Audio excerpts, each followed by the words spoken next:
உருளைக்கிழங்கு சிப்ஸ் செய்யறதுக்கு நான் 1/2 கிலோ அளவுக்கு உருளைக்கிழங்கு எடுத்திருக்கேன். முடிஞ்ச வரைக்கும் நல்ல நீளமான நல்ல பெருசா நீளமா இருக்கிற மாதிரி உருளைக்கிழங்கா எடுத்துக்கோங்க. அப்பதான் நம்மளுக்கு வந்து சிப்ஸ் நீளமா கிடைக்கும். சின்னதா எடுத்தா அந்த அளவுக்கு நீளமா இருக்காது. இப்போ நல்லா எல்லாம் வாஷ் பண்ணிட்டு எடுத்து வச்சிருக்கேன். இப்போ இதோட தோல் எல்லாம் நம்ம நல்லா சீவிக்கலாம். எல்லா தோலையும் நல்லா சீவிடலாம். நல்லா முக்கியமா சீவிட்டு இதை நல்லா தண்ணியில வாஷ் பண்ணிட்டு எடுத்து வச்சுக்கோங்க. இல்லைன்னா மேலே வந்து கருத்த மாதிரி ஆயிரும். இப்போ நல்லா வாஷ் பண்ணியாச்சு. இப்போ கட் பண்ணிக்கலாம். இப்போ இது போல நல்லா ஸ்லைஸா உங்களால எந்த அளவுக்கு மெல்லிசா கட் பண்ண முடியுமோ அந்த அளவுக்கு நல்லா மெல்லிசா கட் பண்ணிக்கோங்க. அப்பதான் வந்து நல்ல கிறிஸ்பியான சிப்ஸ் நமக்கு கிடைக்கும். பாருங்க இந்த அளவுக்கு நல்லா வந்து மெல்லிசா கட் பண்ணியாச்சு. இது போல வந்து நல்லா ஃபர்ஸ்ட் ஸ்லைஸா எல்லாத்தையும் அரிஞ்சு வச்சுட்டேன் நான். இப்போ இல்லைன்னா நீங்கள் வந்து காய் சீவில வந்து சீவரனா கூட சீவிக்கலாம். இது போல் நல்லா மெல்லிசாக சீவிட்டு இப்போ இது ஒரு 4 இன்ச்சு எடுத்து ஒன்று சேர்த்து வச்சு இது போல் நல்லா வந்து நம்ம குச்சியாக நல்லா மெல்லிசாக வந்து நம்ம அரிஞ்சிக்கலாம். எந்த அளவுக்கு உங்களால் எடுத்து வச்சு வந்து அறிய முடியுதோ அந்த அளவுக்கு வந்து ஒரு 2-3 சேர்த்து வச்சு இது போல் நல்லா மெல்லிசாக அரிஞ்சுக்கோங்க. பாருங்கள் இது போல் நல்லா மெல்லிசாக கட் பண்ணியாச்சு. இந்த அளவு கட் பண்ணதுக்கப்புறம் உடனே வந்து ஒரு பவுலில் தண்ணி வச்சுட்டு இதை தண்ணியில் சேர்த்துருங்க. அப்போ தான் வந்து நல்லா கருக்காமல் இருக்கும். பாருங்கள் எவ்வளோ மெல்லிசாக சீவியாச்சுன்னு. இது போல நல்லா எல்லாத்தையும் அரிஞ்சு தண்ணியில சேர்த்துக்கோங்க. தண்ணியில் சேர்த்துட்டு நல்லா இந்த தண்ணி 2-3 டைம் மாத்திட்டு நல்லா வாஷ் பண்ணிட்டு எடுத்துக்கோங்க.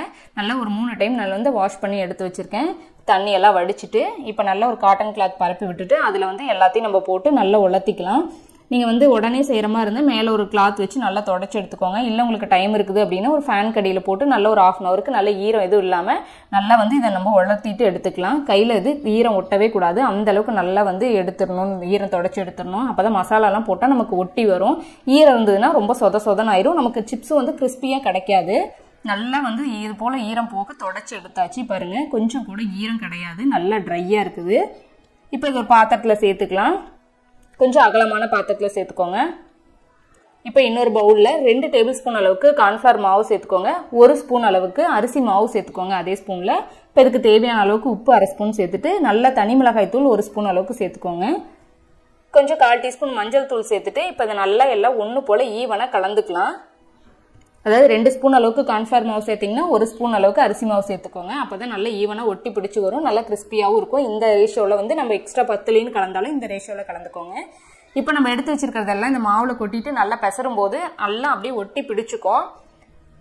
பாருங்க இது போல நல்லா கலந்துட்டோம்னா ஈரம் எது இப்போ இந்த சமயத்தில் ஈரம் இருந்ததுன்னா வந்து நம்மளுக்கு சொதன்னு ஆயிரும். அதனால தான் ஈரம் எதுவும் இல்லாமல் நல்லா ட்ரை பண்ணிக்கணும்.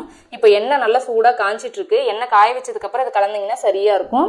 இப்போ இதை எடுத்து அப்படியே நல்லா உதுத்து விட்ட மாதிரி எண்ணெயில் அப்படியே வந்து நல்லா போட்டுக்கோங்க. பரவாயில்ல ஃபர்ஸ்ட் பேட்ச் வந்து நமக்கு போடும்போது நல்லா வந்து உதுத்து அந்த மாதிரி தான் இருக்கும். ட்ரையாக தான் இருக்கும். ஆனால் இதுவே 2வது பேட்ச் நம்ம போடும்போது நல்லா கொஞ்சம் தண்ணி விட்ட மாதிரி ஆயிரும். அதுக்கு இன்னொரு டிப்ஸ் என்ன பண்ணலாம் அப்படின்னா அந்த மாவு நல்லா கலந்து விட்டுட்டு இந்த எண்ணெயில் ஒரு பேட்ச்க்கு எவ்வளோ போட போறீங்களோ அதுக்கு தகுந்த மாதிரி மட்டும் கொஞ்சமாக கலந்துட்டு போட்டீங்க அப்படின்னா நம்ம ஃபர்ஸ்ட் சிப்ஸ் பொரிக்கிறதுலேருந்து லாஸ்ட் வரைக்கும் எல்லாமே வந்து ஒரே மாதிரியே கிறிஸ்பியாக நமக்கு வந்து ரெடியாகி வரும். இது மாதிரி பரவலாக போட்டு விட்டுக்கோங்க. கொஞ்சம் தண்ணியாட்டம் ஆயிடுச்சு அப்படின்னாலும் நல்லா உதுத்து விட்ட மாதிரி போட்டுக்கோங்க.